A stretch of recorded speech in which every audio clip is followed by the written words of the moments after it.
CCU Orlando and Aikens Counseling Center present The Authentic Spiritual Journey, a weekly show featuring real and practical spiritual conversations from diverse perspectives here on the Experience of the Soul podcast channel. Today, episode 36, Bringing Back the Sabbath. And now, your host, Reverend Cynthia Alice Anderson.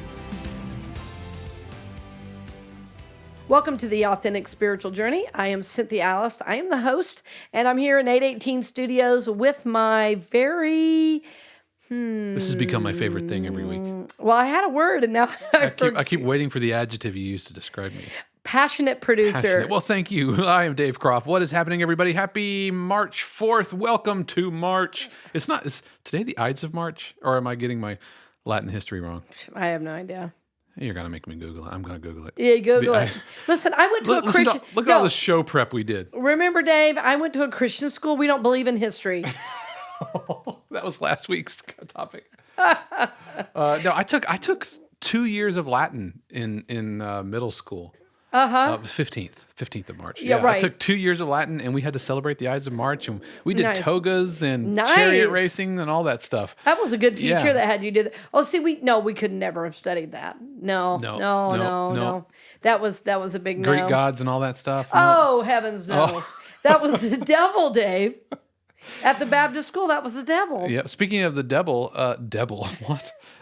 Today's topic: bringing back the Sabbath, and I have to tell on you. You asked if we were going to play Black Sabbath, and I said no. That's the devil's music. That's the devil music. That's the devil's music. Well, the place I went to school, we were told rock and roll was the devil's music. Man, I lost about 3 years of pop history from like 86 to 89 or so because they had a group come and talk to our youth group and then talked all about backmasking and everything. I know all about it. Completely, for lack of a better term, brainwashed me and a bunch of my friends into thinking that rock and pop was literally the music of the devil. And so there's this like hole in my pop culture knowledge. It might have been 85 to 88 or so where I just didn't listen to any rock music at all. Yes, I was told the exact same thing, and I went home and busted one of my albums. I said, I'm all in for God, bam. And, like 6 months later, I was like, I really liked that album. It had My Sharona on there. I wish they'd go ahead and invent CDs. Yeah, right. Well, and it's funny because this show is so much about the spiritual journey, and we always jokingly say that the difference between being religious and spiritual is if you're religious, you're scared of going to hell, and if you're spiritual, you've been there and you don't want to go back. That's right. But what we really mean when we say we're spiritual is that we are not hooked into a specific dogma. I guess how I describe that is my dogma is God, and my creed is love.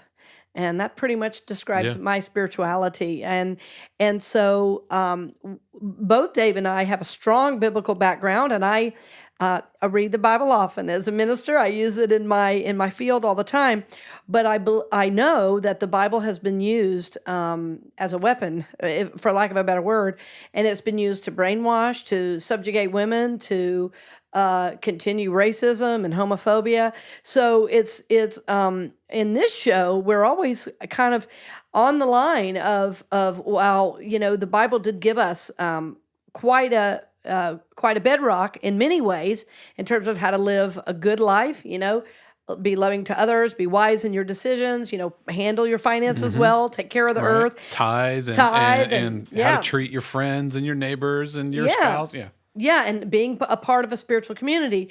But the dogma pieces, really, we've let go each in our own way. And you can feel free to speak to that, David. Oh, yeah, absolutely. Growing up, card-carrying Wesleyan and everything and going through that, I was literally like afraid of music, and it scared me. It terrified me. Like a little sixth grader hearing like, you want marijuana, and it's like, oh my gosh, another one bites the dust backwards as I want to smoke marijuana.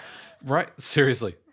I remember that. Yes. And, we went through the same exact thing. And even later into my college years, getting, coming back to the Lord and all of that and getting into a community, and they got really into like like being slain in the spirit, which I understand that happens and stuff, but even like demons and casting out demons, and that also freaked me out really bad. And like, I don't want to see a demon. And so it just really loosey goosey with that kind of stuff. And, now here you find yourself as a professional musician, making music. Yep. That's a crush to your spirit. But I mean, here you've overcome it. I mean, I never thought about that until just now with you and your career in terms of, as far as like the whole rock music thing? Yeah. I mean, you're not a rock musician, but your whole field is music. Yeah. And I mean, there was a time where that's all I listened to was like Christian rock, and anything else was an abomination, and you're throwing away your gift or whatever. And now, like I had music on a show called Temptation Island. I don't know if we've talked about that on the show. No, we haven't. Yeah, Temptation Island, which is not, let's just say it's not the kind of program I would watch, not the kind of program I would necessarily encourage anybody to watch. It's kind of like tabloid TV. But it's a dumbed down show. It's a stupid show. Yeah. But I'm glad my music's on it, and I'll let them use it all day long. Yeah. Nothing wrong with that. Yeah, whether I'm selling baby dolls or toothpaste or Temptation Island. Exactly. Well, it's about your craft and putting good music out in the world from your soul. Right. So it's good stuff. Yeah, absolutely. Well, today we are, I can't remember if we said, I guess we did say the title, Bringing Back the Sabbath. And it's something I heard about, I think for the first time, maybe about 20 years ago, when I was attending Seattle Unity. And that was the place I found Unity, a really important time in my spiritual search. And maybe we'll even put a link to Seattle Unity. It's really a wonderful church, wonderful minister, especially if you're in the Northwest. I definitely encourage you to check it out. And there was but it's funny because I didn't hear about it from the ministers, but rather one of the members. And what I love about Unity is we're really encouraged to live our soul's journey, live a God-centered life as we are guided by Spirit to do. So you're not going to have the minister necessarily saying, okay, members, we're going to start doing this. Every one of us across the board. Every Sunday is going to be your Sabbath, and you're going to do nothing. So, but what you will find is the teaching of spiritual principles, and then somebody taking that and then making shifts in their own life that they know they need to make because the inner voice of Spirit, is working in and through their soul. So it was a couple there, and they had 2 kids. And it was a husband and wife. They had 2 kids. And they said, and they did come to church on Sunday. And they said, well, the only place we go on Sunday is church. And the rest of the day is our Sabbath. We go home. We don't have any TV on. We don't, this is before big internet stuff like we have now or Netflix. They said we don't do any TV. We don't, go to the movies. We don't turn on anything to check out. We rest. We read, we rest, we play games. Maybe we'll light some candles. Maybe we'll take a picnic outside.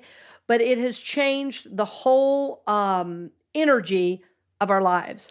Yeah, this is something that is pretty dear to my heart because it's something that me and Shannon have had to refine. Yes. Not refine, but refine, because we got ourselves so busy, and it's easy to do. We don't have any kids. And so I think it's really easy to fill it up with work.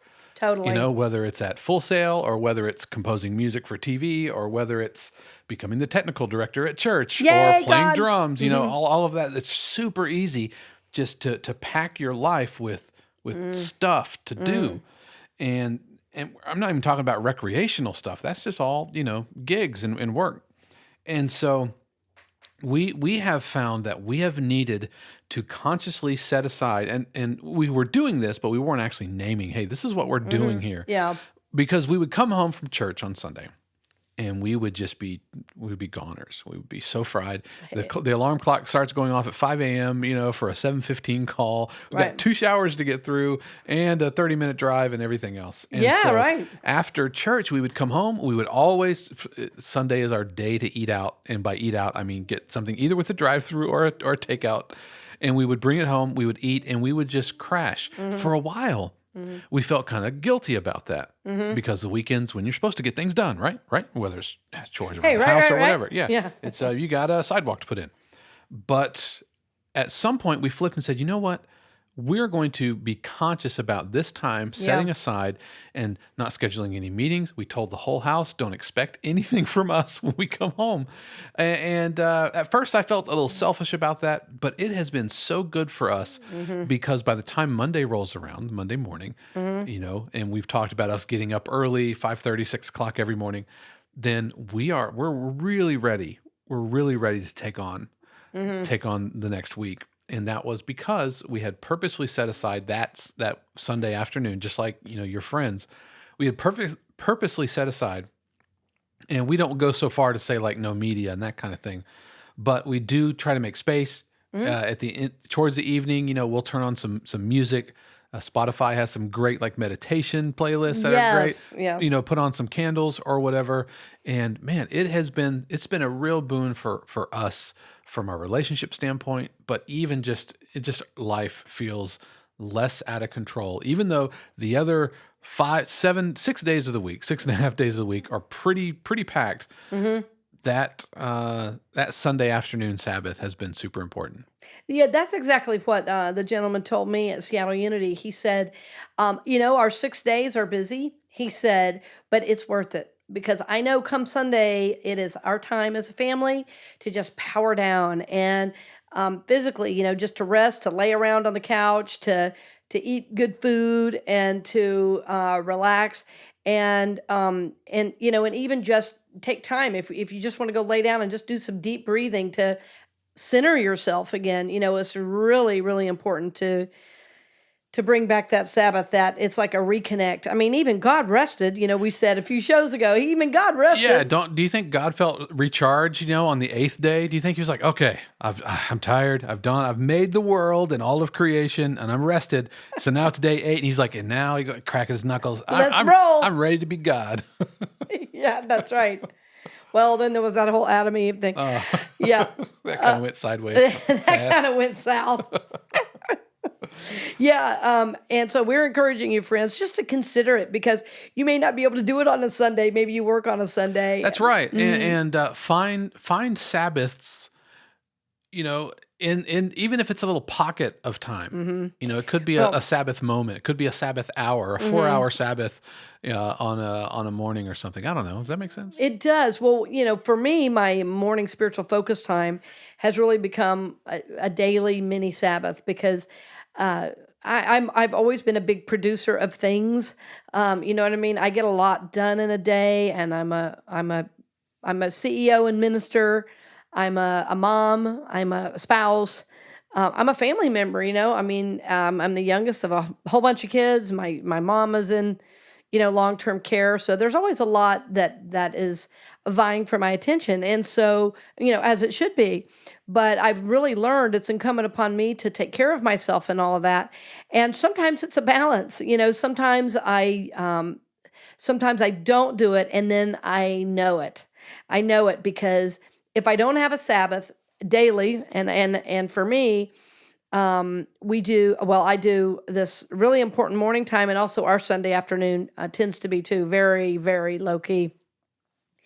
What I notice if I don't, and I think that's important to talk about, is I'm irritable. I have a shorter fuse. I feel more tired. I'm more short with the people I love, and of course, those are the ones I should be treating the best. Right. And it's like, as a minister, sometimes I am so on with the people all the time, and trying to be the best person I can for a number of reasons. One, because I want to do a good job. Two, because I want to be a good example for them. So sometimes I'm home and I just get to be a regular person, and I'm not as boundaried, or I'm not thinking, as much about my response. And it's like, oh, that came out sideways. That's what happens when we don't take time to have some kind of Sabbath. I think the world at large needs a Sabbath. Now, what's the difference between like a Sabbath time? Because we've talked about my meditation habits before on the show and how it's been kind of a slow burn for me trying to get into that space. Yeah. But as somebody who meditates regularly and Sabbaths regularly, what's the different kind of mental space between a meditation time and a Sabbath time? Or is it just the number of hours, or No, different that's a good end game? well, that's a good question. So often when I'm meditating right now, I'm just in a state of centered receptivity. I've done my breathing. Maybe I'm visualizing something, or maybe I'm just in a state of receptivity. And my Sabbath is just relax. Gotcha. I'm not necessarily thinking about what am I taking in spiritually, because I do that every day. Right. Every single day. My whole life is about spiritual principle. I teach it, I read about it, I talk about it on the podcast, I do it on Sunday. I talk to my friends that are ministers about it. I talk to my partner who's a therapist about it. My whole life is about spiritual principles. So on my Sabbath is like, yeah, kick back and do nothing. Gotcha. But for me, the meditation time is about getting filled up, so I can really be the best person. Okay, so meditation's more about receiving, Sabbath is more about rest. For me. Or recharge. Since we're using rewords, because you're a minister and you appreciate that kind of alliteration. I do. It's an affirming alliteration. Right, exactly. Yes. So, and I think, like I say, each person may do it differently. And again, friends, we always bring up these topics just to keep us mindful. It's like you said, it kind of shifted over time for you and Shannon. And I think just the act of thinking about it has you start to shift a little bit. It's like, oh, well, wait, I could do that. You know what I mean? I could shift kind of how I'm living life right now and bring rest into a really, I want to say, give it an important place, in my life. Now, as someone with a little boy, I guess he's not as little as he was. That's right. But what are some of the challenges of trying to keep and hold a Sabbath when you have, a small one? Well, there's homework, there's practice. Although, he plays an instrument and he chooses to take Sunday off. That was part of his own, thing with learning an instrument, because he's really passionate about what he's doing. But he goes, I think I'm going to take Sunday off. So he takes 1 to 2 days off and then practices the rest of the time. But sometimes there's homework, there's, going back and forth. Sometimes a child has needs that just trump, the parents' needs. But in general, he's all about rest. My son takes better care of himself than I do. But the Sabbath idea, and do you call it Sabbath with him? Like, hey, Josh, we're taking a Sabbath now. We haven't actually, I don't think. Maybe when he was younger, but he also has time of directed deep breathing that he does. And he's done that for years. When my son was about a year and a half, I used to let him lay on my chest, and I would do guided visualizations. So since he was a baby, he's heard meditations and guided visualizations. So he has, his own practice he does. So he has specific times, though, of rest and deep breathing that he does to recenter, because he's really found that supportive of him. But it can be challenging because, hey, all of a sudden, maybe there's a band concert and we don't have the outfit, or orchestra concert, rather, and we have to go buy something. Or, the shirt he has is 2 sizes too little, because the last time he wore it, Right. he was 10 and now he's 11 and he's really growing. It's like, wow, the concert's tomorrow. When are we going to do that? Yeah, and I think it's important not to get too into the legality of it. It's like, sorry, Josh, you're going to have to, I guess, wear a T-shirt with a bow tie on it because Right. it's my Sabbath, and so get lost. Yeah, I think you don't want to go there. You want to. Well, then it becomes dogmatic. Right. And I think intention is really the most important thing. So always, friends, we are becoming conscious beings. If we were at church on Sunday, I would say with me, I am becoming a conscious we can do being. it now. Let's do it. All right. I am becoming a conscious. Oh, I thought you were going to do it. No, I with thought me. you were going to do the whole "say it with me" thing. I was letting you get in your flow. Okay. I am becoming a conscious being. Together. I am becoming a conscious being. That's our desire. Yeah, we should do that more often. I know. Because our listeners would do that with us. They would. Yeah. I'm becoming a conscious being. So, friends, this is not a new dogma to feel bad about when you don't do it right. Mm-hmm. Yeah, that's right. That's right. Yeah, we're just sharing our experience. Dave and I enjoy sharing what we do. We learn more about each other, and we enlighten, I'll say, for you anyway, you enlighten my process. And because we were talking about we were talking about this on one-on-one, which is why we decided to bring it into a show. It's like, yeah, this is important. Let's encourage folks to, to think about this. And then you do it as it works for you. Your Sabbath may be little moments every day. It might be half of a day. One of the Sabbaths I take is for my voice. And I have a voice instructor I work with. I work with her now once a month. I used to see her like twice a week. Then it went to once a week, and then it was every 2 weeks, and now it's once a month. I kind of get tuned up, and if I have something big going on, I see her a couple times. But I saw her, this is I don't know, maybe it was 6 or 8 months ago now, and she said, the first thing she said is, honey, your instrument. Mm. And I said, what do you mean? She said, you have got to rest. A vocal rest, yep. And I go, what do you mean? She goes, tell me what you did the last few days. I said, well, okay, well, Saturday I had a big event where I was speaking. Sunday morning I did 2 services and a workshop. Monday I recorded the podcast. She said, She said, you're done. Put the brakes on, man. It's like, really, we shouldn't even do this lesson right now. You're so tired. So the whole lesson was about breathing. And I always have to come back to that, the breathing lesson. It was about breathing, and it was about really learning to reconnect and then resting. And so if I have several days in a row, I take several hours off. And my sabbatical time, kind of my sabbatical Sabbath. Yeah. No, I mean, that's the same root It's word. the same, There's same my Latin thing. coming back again. Yeah, there it is. God, I really missed that, didn't I, Dave? Is about 4 hours of rest. And I can feel a huge difference when I do the 4 hours. And then when I do silent retreat, it's usually 2 to 3 days, of no speaking. And that's huge also. Yeah, so we're going to take a really quick break, and when we come back, we're going to talk about some more practical ways that you can start incorporating a Sabbath into your very, very, if you're like us, busy life.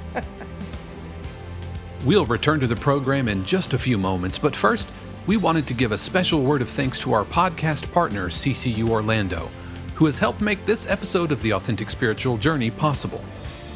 Christ Church Unity is a welcoming community dedicated to transforming lives, celebrating diversity, and supporting soul growth.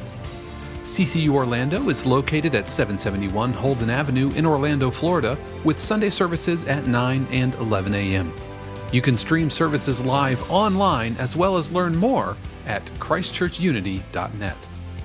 We would also like to extend our thanks to our podcast partner, Aikens Counseling Center. Cassandra Aikens is a licensed mental health counselor dedicated to creating sacred space where clients can explore their own inner process in a safe, non-judgmental, and supportive environment. She works with individuals, couples, and groups who are seeking to live a more authentic life. Aikens Counseling Center is located in Winter Park, Florida, and can be found on the web at CassandraAikens.com. We now return you to this week's episode of The Authentic Spiritual Journey. Welcome back to the second half of Bringing Back the Sabbath. I so wanted to call the show today March 4th, but Dave wouldn't let me. That's because that's a clever turn of phrase, Alice, but not necessarily. But it has nothing to do with the Sabbath, exactly. It's like May the 4th be with you. Well, friends, I hope you're already thinking about how you can institute some rest into your busy lives. Yeah, one of the things I like that you said is you have Sabbaths for different aspects of your life. Mm-hmm. Like I'm going to have a vocal Sabbath and not just a work Sabbath, but let's say I'm going to have a Sabbath from doing like at work. Oh, I was going to mention that. Dave, you do this all the time where, when one of the things that you can do during work is to do a prayer novena every hour. And it's not about like taking hours off. As a matter of fact, it's just like a minute or 2 or 5 at the hour. And so it's totally a Catholic thing, and I'm not Catholic. I learned it actually at Unity's ministerial school as a way to, just stay plugged into spirit. Because I don't care what you do for a living, friends. A minister, a musician, a master electrician, therapist. We all need to have strategies for staying connected to spirit. And because we just, get in the workday. And I'm telling you, that prayer novena is incredible to do. Unpack what a prayer novena is? Well, a prayer novena normally is like a single prayer. It could be like praying the rosary or such as that. But it's a single prayer that you repeat every hour on the hour. Okay. And sometimes it could be done, for a day, for a week, for 9 days. So there are specific, usually lengths of time that you do it. And I've done it before for a week. I think the last time I did it, it was 9 days. I think, is novena the root word for 9? Yes, it is. Back to your There's lesson. my Latin again, my middle school Latin. That's crazy how much that's coming up today. Yeah, so I think the original idea was of novena was 9 days. So it's taking a prayer, and you could even use the prayer for protection, which we'll put in the show notes, but I'll just say it right now as an example. The light of God surrounds me. The love of God enfolds me. The power of God protects me. The presence of God watches over me. Wherever I am, God is, and all is well. Now, I will tell you on that prayer, the original does not have "and all is well," but Unity people, we love for things to be well. So, but the idea of the prayer novena is to take you out of the mundane, and back to the holy. Right, it's almost like a mantra. We've talked about mantras before on a previous show. Yes, and so it's like moments of Sabbath within your day.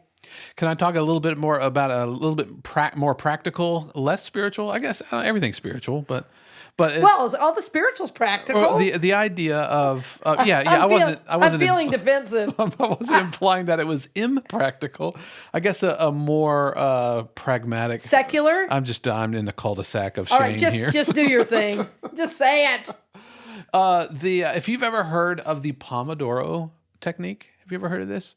It's a productivity technique, which I believe incorporates the concept of a Sabbath. And what the Pomodoro technique is you work for like 20 minutes or so. Of course, now that I'm actually saying it, the idea is that you have a burst of creativity and a burst of energy that you put out into whatever you're doing, and then you specifically take time away from that. It's actually 25 minutes with short break. So you intensely work for 25 minutes, and then you take like a 5 or 10 minute break. Oh, I love that. And you can actually buy it's from a Pomodoro, which is Italian, I think, for tomato, and it has to do with a tomato timer. Oh yeah. And so if you've ever seen like a Pomodoro app or something, it's tomato. That's why. And so.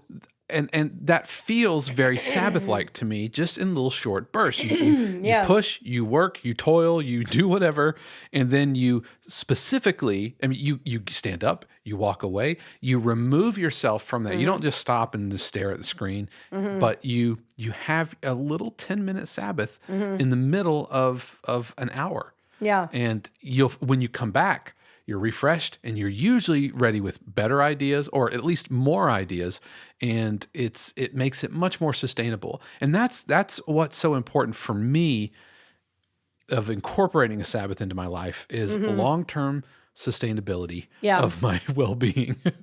Well, I think anytime we're adding a new practice in, we want it to be sustainable, because if it's really supporting us, we really want to make sure, and make time to do it. And I'd never even heard of that. But you haven't heard of the Pomodoro? We'll have a link to that in the show notes. No, I haven't, but I can tell you right now it works, because I know all of us tend to think somehow that stress is positive, that to get like overly, freaked out. Okay, this is due. I got to keep going. I got to keep going.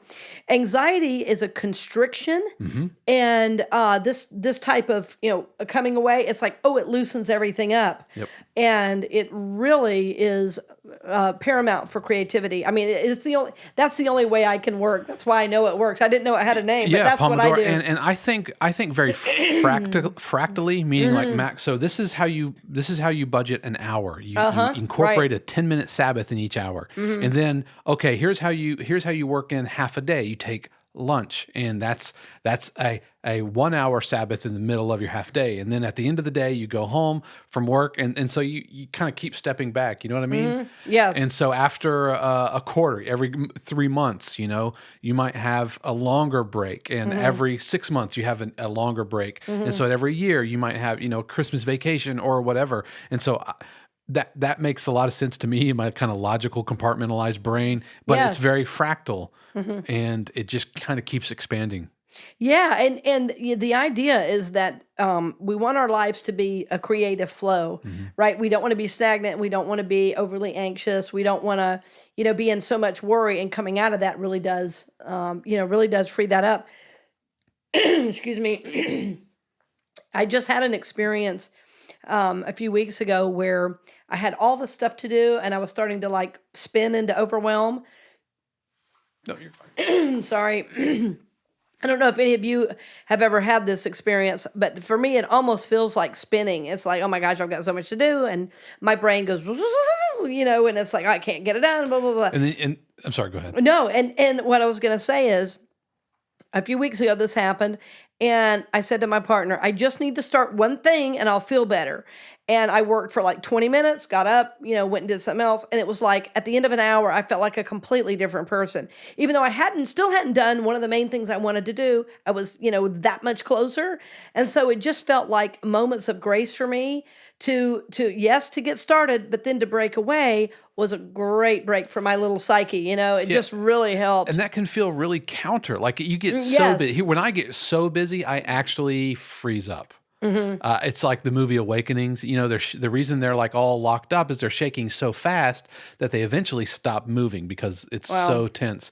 And so when I have so much on me, this happened just, a couple of weeks ago. I had so many tasks that when I sat down to do them, my mind was just buzzing at such a high frequency. I couldn't hear the individual frequency or the individual pulses of every assignment that I had. It was just a constant tone. And so I literally sat for like 5 minutes at my computer going, Yeah. I don't know what to start now. Right. And so I found that when you get that busy, that it's even more important, and it feels counterproductive. I'm so busy. There's no way I can take 10 minutes doing this Pomodoro thing. I'm so busy. There's no way I could take Sunday afternoon off. I've got clients. I've got things to mix down and podcasts to edit or cues to finish. Yeah. But I've never regretted taking that time. I've never regretted taking a Sabbath. I've regretted not taking a Sabbath. Yes. But I've never regretted taking a Sabbath. I've never in the Pomodoro technique, I've never regretted standing up and walking away, because without fail, every single time I return to my desk, every single Monday morning that I have consciously taken a Sabbath, I always have better results. I always feel better. It's the work is better. I'm happier. I'm easier to be around, and I've never regretted taking a Sabbath. Praise God you did it today, Dave. Well, one of the things too that came to mind as you were speaking, I have several friends that are doctors of all of a different ilk. I have a sister who's a homeopathic doctor. I've mentioned her. Another friend who's an ER doc. So a couple of friends who are acupuncturists, or several friends who are acupuncturists, and all of them have said the number one problem in their practice is stress. Like that's the number one illness in their practice, because stress leads to a lot of other problems. Right. It leads to, high blood pressure, stomach ulcers, heart issues, migraines. If you're sitting over your computer, it can lead to, excuse me, back and neck problems and things like that. So literally the things we're telling you about the Sabbath, that's good for your health. It's not good to be so focused and so strained and stressed out that you can't even think and you can't even move. And I've done it to myself before. Yeah, I get it. I totally understand why. You are so busy. Like there's no, but it's that kind of too busy not to pray kind of thing. But it's absolutely you're too busy not to meditate. You're too busy not to take some time away and allow your body, which is a physical being that needs rest, and allow it time to recharge. I mean, your body already does this when it forces you to sleep. One way or another, your butt's going to sleep. Yeah. Right? But when we get so busy in life that we can muscle through what our body's trying to tell us. Yes. And you just end up with the results just aren't as good. I find that my work, whether if I'm composing or whatever, my work's not as good if I push through, but it's always better when I take a Sabbath. Well, the other thing that I'm reminded of, when we're stressed out, we eat more crap. Spiritually put, we eat junk food. Yeah, absolutely. And that clogs up our adrenals, and that also impacts our health. So all the things we're telling you, friends, they might sound spiritual, and they might sound practical, they might sound secular. All the things we're talking about, though, are for the health and well-being of your mind, body, and soul. Because we're not just a body, we're not just a soul. The way we teach it in Unity is you are spirit, soul, body. That's the way we teach it. And that they're not three, they are three distinct parts, but they're not three separate parts. They're three interrelated parts. So anytime we're taking a break physically and we're allowing our body to rest, it's good for our spirit. Because like we said, God even rested. So it's incumbent upon us to make the time to just spend time really resting. And I would caution you not to fill it up with activities. That's right. Yeah, absolutely.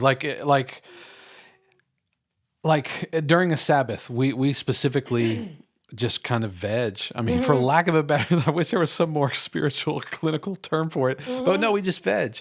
What we don't do is we don't add chores. If we need to go grocery shopping, we don't do that. Right. If we need to go to take care of something around the house, there are other times for that.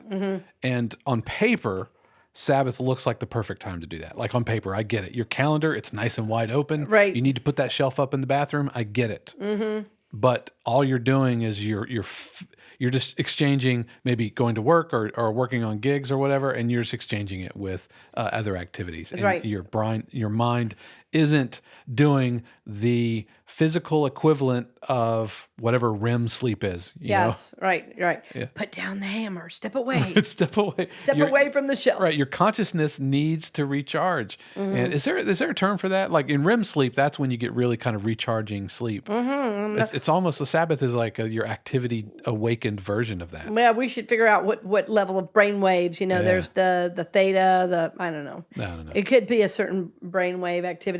But the idea is, friends, rest. Yes. Rest in whatever way you might need. And again, as you're doing your morning work, your spiritual focus time, so many people have told me how they're spending time every day saying, okay, Spirit, what's mine to do today? Rest may come up for you. Honor that. Be conscious, especially if you're, trying to accomplish a lot and you're putting out a lot of energy. See where you're making space for yourself in your day. See if there's goals that you're wanting to reach. If you're so busy, Spirit can't bring them to you. So there's a certain spirituality about making space in your life, in your schedule, that's going to really support, your growth and evolution as a soul. So don't sell yourself short. And remember, too, this is one of the main reasons people don't take care of themselves, is they don't think they're worthy to receive. They don't think they're worthy to receive the rest, the physical support, the mental support that they always have to be doing. And so sometimes we're driven by this hidden motivation. So again, just thinking about this, contemplating this, taking it into our time, as if I'm there with you, but taking into your time of spiritual focus, prayer, and meditation, maybe in the morning, and ask yourself, do I need to institute rest in a certain area of my life? It may be, as Dave's describing, you take a whole Sabbath, you make a whole day or a half day a Sabbath. You may take a whole day where you go nowhere. You may do, moments throughout the day, and maybe it's more focused in your work right now. Maybe in your personal life at home, you do have more rest. If you live alone, if you are retired, you might have rest already. But if you're out volunteering and doing things, okay, so you just look at that, because each of us is going to be very different in terms of how we're wanting to bring this practice in and through. Right, and it starts. At least it started with me recognizing that I was burning multiple candles on multiple ends, Yes, and that's just a main line to burnout. it is. And yeah, and so that's whatever the work equivalent of rock bottom is. That's where we were going. So Well, I'll tell you one final story. This is several years ago. My dad died when I was 18 years old, and I was going away to college. I was in college already, and I came back. Anyway, it's a long story, but when he passed, I wasn't there, and I had a lot of guilt and shame about all that. I just felt terrible that I had not. My mom and I were both not there when he passed. We were driving me out to school, and which is a long drive from Georgia to Washington. wow. We were doing a cross country trip anyway, and after he passed, I was so in my grief. I probably slept 2 days straight. I mean, I didn't know how to deal with it because my dad and I were super close. Well, when I got back to school, I was talking to my mom, and I talked to my grandmother. His mom was still alive, and she said, "Well, honey, I just get busy, and then I don't feel so bad." Well, friends, I was busy for 10 years. I was going to school full time. I was working at the school and at the pizza place. I began after school when I graduated. I was taking every gig I could get. I was still doing some side work. Then I started private teaching. Then I started teaching at a school, and I was conducting. I mean, it was, all systems go. And I remember one day I woke up and I said, I cannot move. I am exhausted. Like there was not enough caffeine, to keep me going because I was working sometimes till midnight or 1 and getting up at 6:30 to go practice. And I'd practice for a couple hours and then get my day, really going. And so I remember thinking to myself, when did I get so busy? And it was this realization, oh my gosh, it was when my dad died. I literally made a choice to get busy so I wouldn't have to feel. And that was a really important time in my journey. And it was shortly after that, the journey that I described a few weeks ago about moving into recovery, looking at my emotional nature. I could not check out any longer.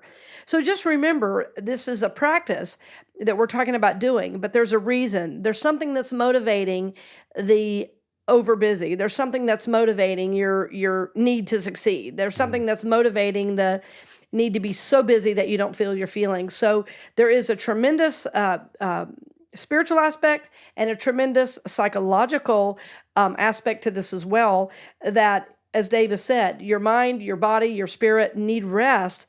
And once we begin to see, what is the motivator, well, some of that will start naturally working its way into your schedule, and I think any of us working today between emails and Facebook and Twitter and Instagram and Messenger, we're all hit with a bunch of messages. So even if you're not working full time, you could feel completely overwhelmed by people to get back to. So just be mindful. We want to help you as we're waking up. We're helping ourselves with this discussion today. So we hope you'll institute at least some of this into your practice and be mindful, becoming more conscious about, what might be motivating the behavior. And then that will begin to change on its own for the better.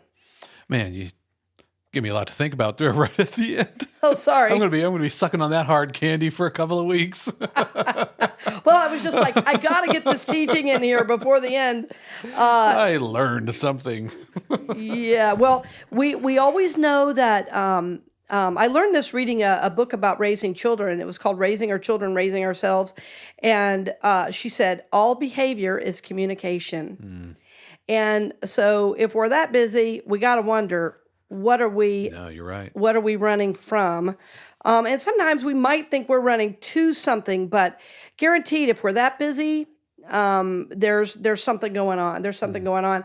It's a tendency for me, and I'm constantly looking at that. Like, okay, am I forcing something? Am I, charging into this headstrong? Am I afraid of something? Am I afraid of avoiding something? Yeah. Yes. And it can look positive from the outside. I mean, work addiction is one of the few accepted addictions in America. And yet it's still an addiction. It's still an addiction, and it's checking out. Yep. So we want to bring balance into that for you. Not for you. We want to bring balance into the idea so that as you do the inner work, you'll be able to make those adjustments. And we all want a life full of freedom, full of love, full of joy, full of peace. And as long as we're that busy, we're not going to have it. So our prayer for you, friend, is that you join us on this journey even more as we're digging deeper, seeing what's under there, and then bringing back that Sabbath. So there's times of rest and recuperation so we can really experience life to the fullest. That's good. We'll see you next week. Thanks for joining us, friends. We hope you've enjoyed this episode of The Authentic Spiritual Journey presented by CCU Orlando and Aikens Counseling Center here on the Experience of the Soul podcast channel. This channel is made possible through the continued support of our angel patrons, Dove Borland, Angela Martinez, Peter Gibson, Paul Caswell, along with our partner patrons, CCU Orlando and Aikens Counseling Center. If you would like to help be a part of bringing shows like this and other programs to the channel, please consider becoming a patron. For information, episode show notes, and details about our other shows on the channel, head over to experienceofthesoul.com. And if you enjoyed this program, you can help spread the word by leaving a 5-star review on Apple Podcast, Google Play, Stitcher, or the podcast platform of your choice. The Authentic Spiritual Journey is copyright 2018, Cynthia Alice Anderson, all rights reserved. Our theme music is composed by Shannon Croft and used with permission. The Experience of the Soul podcast channel is a production of 818 Studios.